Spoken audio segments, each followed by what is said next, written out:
I don't mean a diet just to lose weight. I mean just healthy foods in your body.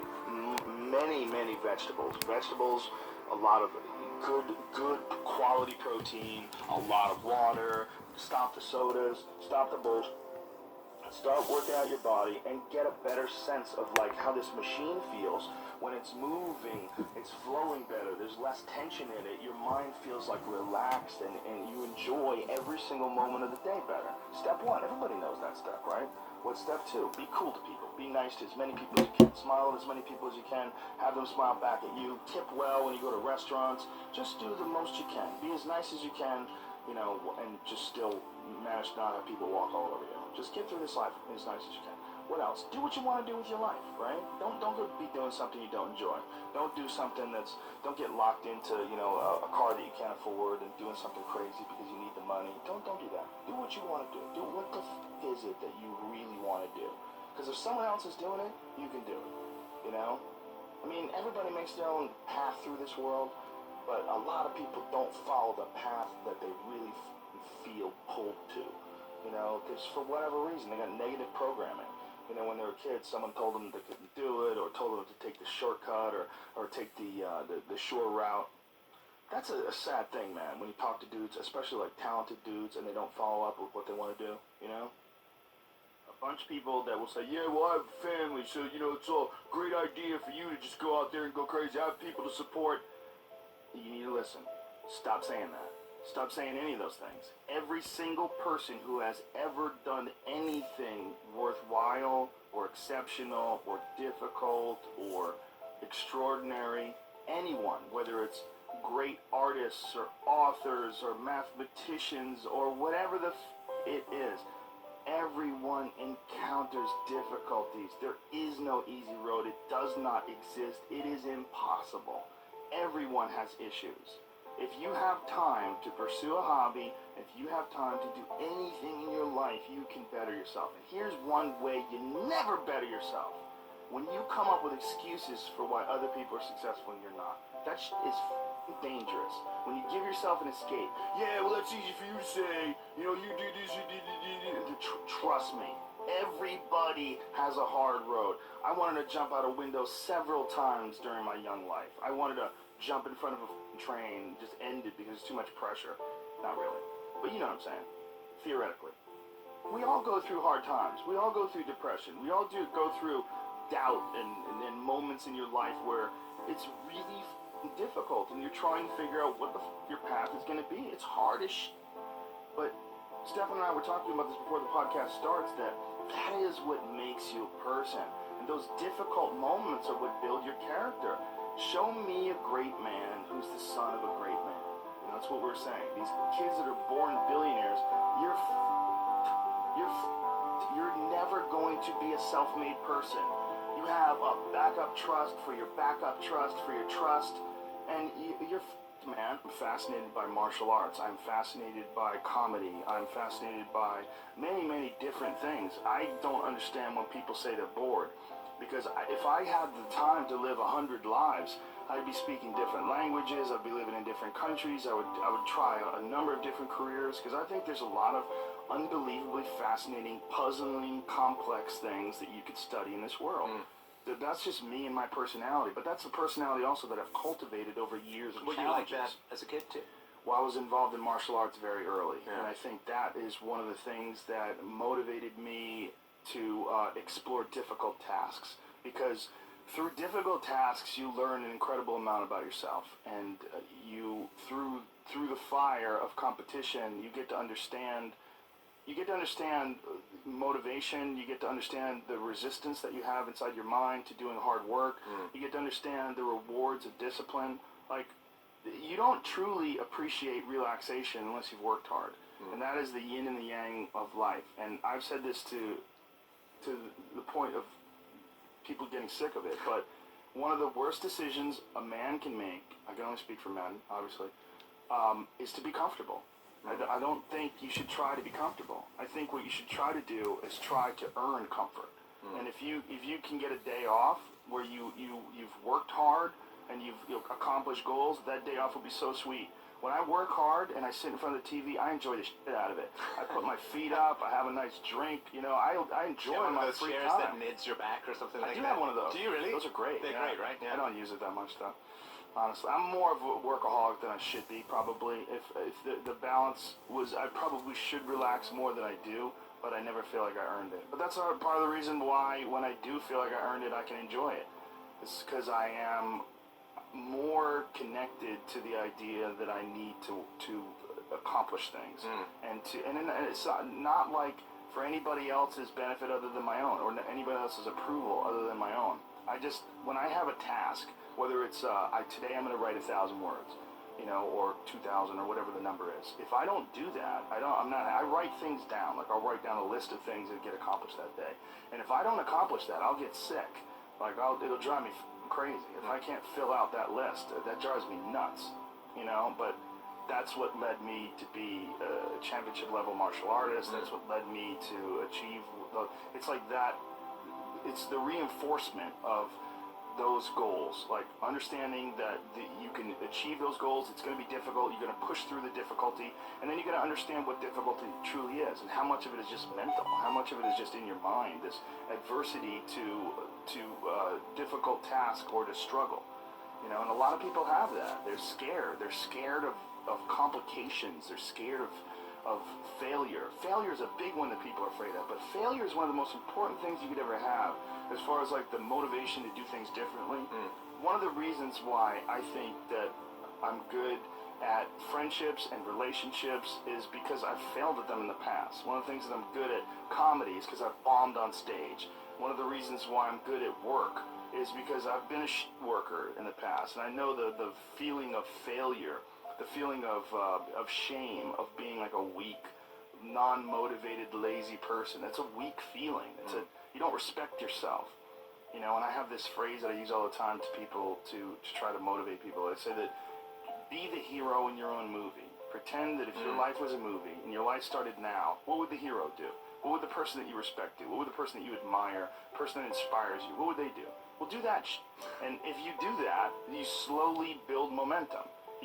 Today I did what I wanted to do. Today I started a class in yoga. I did this. I did all these things that I was saying I wasn't going to do. And now I feel momentum. And momentum is a very important point in people's lives. That's why some folks don't like to take days off, because they feel like they're losing momentum. And they sort of have to restart the wheel up again after a vacation. And there's a lot of folks that live life on a cushy cloud of marshmallows and bullshit.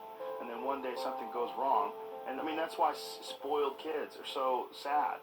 Like a spoiled young boy is one of the saddest things ever. A young boy that becomes a man and can't take care of himself, and his dad has to keep on rescuing him. His dad has to keep on bailing him out of situations and giving him money. I've met guys like that, and that is a crippling affliction when they don't have the character themselves to be able to get by in life. They constantly need someone to help them and bail them out. Even as a grown man, I've met guys in their 40s that still need help from their parents.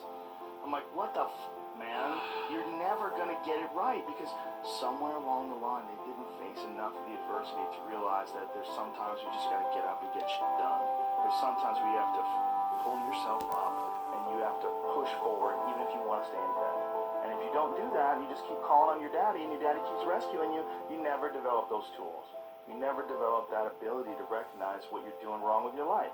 Because you're soft, you got a cushiony, you got a safety net for your safety net. Say if you had like a 20-year-old and he's just a doper, where he wake and bakes and doesn't get anything done. He's just always like hanging out with his friends and playing video games, and he's just a loser. I wish there was a way you could show someone like that. Like, I know that you're getting some comfort and satisfaction out of just laying around, doing nothing, eating, getting fat, but your life would feel better and richer if you had a goal. You chase that goal, you accomplish some things, you would get this boost of confidence, you'd get this boost of self-esteem, like whatever it is that you're into doing. Maybe you're into drawing comic books, maybe you're into making pottery or sculptures, but find whatever that is and pursue that instead of doing nothing. Like the people that are doing nothing, those are the real people. Look, doing something might be as simple as like that Alex Honnold guy. He just climbs rocks. but he's world-class It's rock something, climber. though. It's something. But it's also a goal of Yeah. his, and he's also the best at it. Right? Yes, yeah. But those people who smoke pot all day and do it, those are also the guys who hate on Joe Rogan for being in shape. You know what I'm saying? Or being disciplined. Or get on Kevin Hart's Instagram and hate on. You know what I'm saying? Because they don't. It's their own insecurities. I see what you're saying. But I would assume they would get motivated by seeing other people do something with their lives. Like, that should be motivating, not Yeah, but if you grew up with losers and you're around a bunch of people with shitty attitudes, especially if it's in your household, I was very lucky that both my mom and my stepdad, they're the least hater people I've ever met in my life. They're just not haters in any way.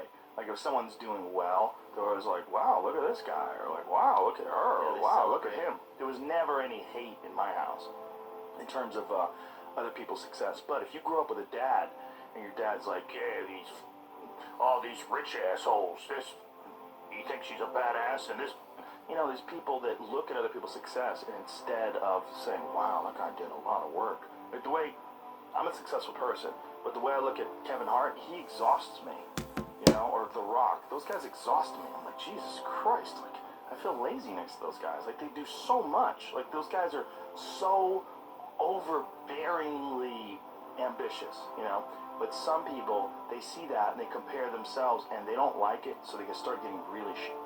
And it's like a natural feeling to try to chip away at that person. The worst people that you know are the people that don't have a good self-judge, that everything they do is awesome. Those never grow anywhere, right? I mean, that's a huge issue with comedy. When you run into people that have terrible comedy sets but think they did great. Like, Greg Fitzsimmons and I would always talk about that with like open micers. Like, there's people that hear phantom laughs, like they think they're doing great, and they have this delusional self-opinion where everything they do is awesome. They don't know why they're not successful already. They don't know why they're not famous. And those people, I believe, I mean, in some sort of a weird narcissistic way, you could look at it this way, that those people are there to teach you. This is the consequences of not feeling that awful feeling when you fail. I was talking to Burr a couple weeks ago. He did a set at the Comedy Store, and I saw part of it. He was killing. And then I ran into him in the hallway, and I go, oh man, main room show was great, right? And he goes, yeah, I f***ed up at the end though. I tried to hang in there too long, and the last bit bombed. Like, he was just, it was rotten at him that the last bit, like, he goes, I f***ing hung in there too long. I should have got off of the bit before that. Yeah. But when I was in there, he was f***ing killing. But that wasn't in his mind. The success was not in his mind. What was like, okay, whatever that happened at the end, don't do that again. Right. Right. But that's why he's Bill Burr. That's why he's really good. You're alone with your thoughts. You get an idea of what your thoughts actually are. If you live your life just acting constantly on the momentum of other people's expectations, of you wanting to be liked by these other people, you can run into a trap, and you set up a life that you didn't really want. You're trapped in this situation where you have a mortgage, you've got credit card bills, you've got student loans you have to pay, you have a bunch of shit going on that you have to continue to feed. And all that, and especially if you have a family and you have to feed them, oh my goodness. Then you're fully locked in. You can't take any chances whatsoever. And oftentimes people make the mistake of getting stuck. And it is just a tactical mistake, just like it would be a mistake if you got stuck on a video game. Just like it would be a mistake if you followed a map incorrectly and you get stuck in the woods. Your life is certainly some sort of a journey. It's certainly some sort of a journey. And we have to all be aware that when we're making journeys, we're not going to always make the right steps. And sometimes you have to back up and try again. And if you're in a position where you can't back up and try again, you've trapped yourself. And the system will set out honeypots for people to get trapped in. The system will set out the ideas of retirement, the ideas of the golden years, providing you benefits, providing you a healthy work environment. Why? Well, because they want people to work for them. They don't want people to realize their own dreams and escape. But those pain in the ass. So you got to hire more people and train them, and they want to set it up so that you stick around. You stick around in some sort of an unsatisfying world. It's up to you to see that video game problem, to see that issue as it comes up on the map. No, I think this is a right turn. To see all the problems that could potentially lay in front of you and calculate your future. And then also look around all the people that didn't do it and look at the misery that they're in and learn that you don't want to be like them. And then look at the people that have kind of taken chances and navigated their way. What did they do differently than you? What objectivity do they have that maybe you lack? What insight into their own mistakes are they willing to delve into that you're not? That you step back and you go, I just don't want to look at myself that closely. But the person who's able to look at themselves the closest is going to get the more rational results. One of the things that's causing this funk that people are in is that we're living our lives, many of us at least, in these very unfulfilling ways, where you're going to this office with artificial light and you're doing something you don't want to do all day long, and then you get home and you're tired. And on top of that, you're eating you're eating potato chips and you're drinking soda, and your body is just like, what in the is this? We're supposed to be out in the fields. We're supposed to be walking up hills. We're supposed to be looking for animals or gathering vegetables. We're supposed to be doing all these things that our body's designed to do. We're supposed to be in nature. Yeah. And nature is like a medicine. Like, it literally is a medicine to you. Like, people that go, you don't have to go hunting, you don't have to go fishing, just go hike, man. Just go hike up to the top of a mountain and look out. There's a reward that you get from that is intensely, soul-filling. Mm-hmm. There's, something about, when I was in Colorado, and there was this area of Boulder where you drive up one of these roads, and there was this area where you could park, and it was this incredible view, man. And these people just park and just go out there and just look. But you get there and you park and you go, because you would see, you're literally seeing the Continental Divide. These snow-capped mountains in July. Yeah. In July, it's covered with snow. For whatever reason, most people, their associations are to avoid anything that's uncomfortable. But it's so illogical, because when you look at comfort and you look at success and progress and the feelings of accomplishment and of getting past certain hurdles in terms of how you feel about life, a lot of those are connected to discomfort. Discomfort is your friend. It really is. Discomfort and not being happy and content with certain situations in life or certain feelings in life, they're massive motivators, and they're amazing at facilitating change. And yet our instinct is to avoid those and just sit on the couch and watch some reality show about dudes who make moonshine with our jaw open, it's bizarre.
The Joe Rogan Experience.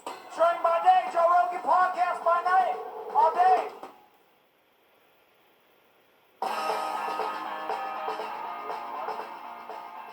That sound is a sweet, sultry sound of Mike Baker lighting a cigar. Hey now. Good to see you, buddy. What's happening? Good to be seen. Not much going on these times of ours. I'm very excited to talk to you because I had a guy on, Jamie Metzl yesterday, a scientist who scared the shit out of me, talking about China. He was talking about China. We were talking about China amassing naval power. Oh. China's taking over tech companies Yep. and how huge they're getting and how much influence they have over their people as opposed to the way we do it. Well, he's not wrong. No. Yeah, I can't spot the line in what you just said, but I mean, look, I mean, there's so much we can talk about, but if you think about it, just in the past handful of months, there was this solar winds hack, right, by the Russians. So the Russians go in, they hack into a company called SolarWinds. That is an IT management software company that happens to be fairly deep into government organizations, agencies, Treasury, and a variety of others throughout the U.S. government. And they're also into parts of the intel community, Defense Department, and a lot of commercial sectors. So anyway, the Russians figure this out. Now, around about December or January, Microsoft, identified this as a problem, and I think it was the head of Microsoft said this looks like the most sophisticated attack we've ever seen. So this is December, January timeframe, and they're still trying to figure out the depth of this hack by Russians. At the same time, and going back months and months and months and months before, the Chinese had been engaged in a more sophisticated attack. That while everyone is focused on what's going on, and so fully aware that we got problems, right, from nation states out there who don't like us, everybody's talking about solar winds, and now it's, they've just now released information about the Chinese attack against Microsoft Exchange servers, running the Exchange email systems. And this thing is enormous. And so the Chinese, we've been so focused for 4 years on the Russians, and they're out there to cause us all sorts of problems, so we should be focused on them. But it's China that's the biggest problem. And so this guy is absolutely right. Jamie's right. It was terrifying. Yeah. Listen to what he was talking about, the way he was explaining how they have this plan. I think he said 2049 to be the global superpower of the world and essentially take the place of what America used to be. Yeah, they do it their way. And to do it their way, which means we're going to bypass all the costs and the heavy lift of research and development over the years, and we're just going to steal everything. Yeah. And they've been doing it for decades. So people think, oh, China, it's a problem. We've talked about this before. Yeah. This idea that perhaps this is just something relatively new, or it's popped up during the previous administration of Trump. And honest God's truth is, it's been going on for decades. And they decided that that's how they're going to get to the top of the food chain, is by stealing shit, because it's a lot easier to hoover up everything and then reverse engineer it. And the technology has made it even easier, right? It used to be old school. They'd go out and recruit somebody. They'd find some Chinese American working for a company here in the States. They'd appeal to sort of, you got to help the motherland, and they would. And that was the old school way of doing it. But, cyber theft it's incredible what they're able to do. And this latest attack, while they're still trying to sort out the mess, right? So when they do this, if they get into this email server, are they targeting anything specific? Is there specific companies? Are they just like throwing a net out there and seeing what they catch? Yes, is the answer to both of those. It looks like what happened here was that their initial point of attack, or the initial focus, was intelligence, right? So then it branched out, and it branched out very, very quickly, right, to hit everything, small companies, medium-sized companies, and that's kind of the MO for the Chinese. The Chinese regime, right, their intel operations, they've got this long vision, and they've also got the resources, and they've got the desire to hoover up everything and then sort it out later. We take, as a country, we take a very sort of targeted approach.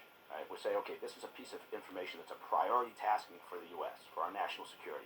We're going to go out, we're going to figure out who has access to it, we're going to develop a very sort of surgical strike to figure out how do we get to somebody who's got this piece of information. That's typically how we or some of our allies would operate. The Russians and Chinese have always had a different approach. I mean, the Russians is less elegant. The Russians will just throw shit at the wall and see what sticks, right? But the Chinese, they've got this long view, and they've also got this ability. And so in this particular attack that they're still trying to assess, that was perpetrated by,